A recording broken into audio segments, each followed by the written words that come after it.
اپنی زندگی میں رنگ بھرنے کا اختیار کبھی کسی کو مت دیں۔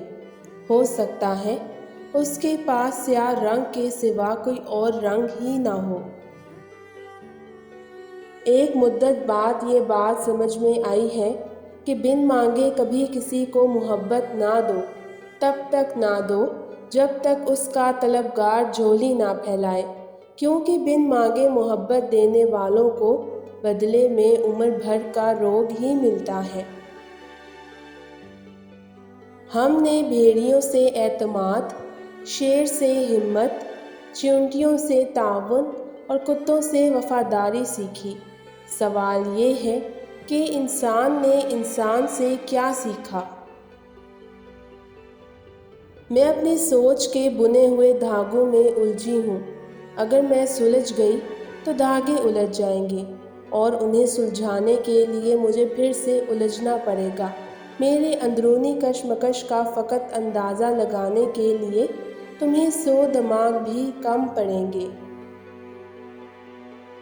جس انسان کے پاس خلوص اور سچائی نہ ہو اسے تعلق نہیں بنانا چاہیے، کیونکہ اس کا تو پیشہ ہوتا ہے لوگوں کے جذباتوں کے ساتھ کھیلنا، مگر کسی کے سچے جذبات بھی روندے جاتے ہیں۔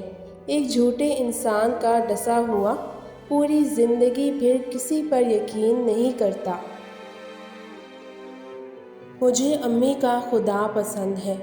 ابو کہتے ہیں کہ خدا مارتا ہے، جلاتا ہے اور دوزخ میں ڈالتا ہے، جبکہ امی کہتی ہیں خدا مہربان ہے، بخشتا ہے اور بچاتا ہے۔ بہت اذیت ناک ہوتے ہیں وہ لمحے کہ جب دوسروں سے زیادہ خود کو اس بات کا یقین دلانا پڑتا کہ میں اداس نہیں ہوں، میں بہت خوش ہوں، مجھے رونا نہیں آتا، میں کمزور نہیں ہوں، مجھے اب کوئی فرق نہیں پڑتا۔ اس سے زیادہ تکلیف دہ امر اور کچھ ہو نہیں سکتا کہ آپ کی عمر آپ کی آنکھوں کے سامنے گزرتی جائے اور آپ اسے اپنی مرضی کے مطابق جی نہ سکیں۔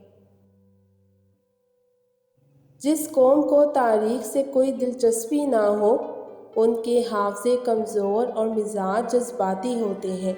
یہی وجہ ہے کہ وہ اپنے لیڈر کے چناؤ میں دھوکہ کھا جاتے ہیں۔ جی گویرا صلاح الدین ایوبی کی قبر پر۔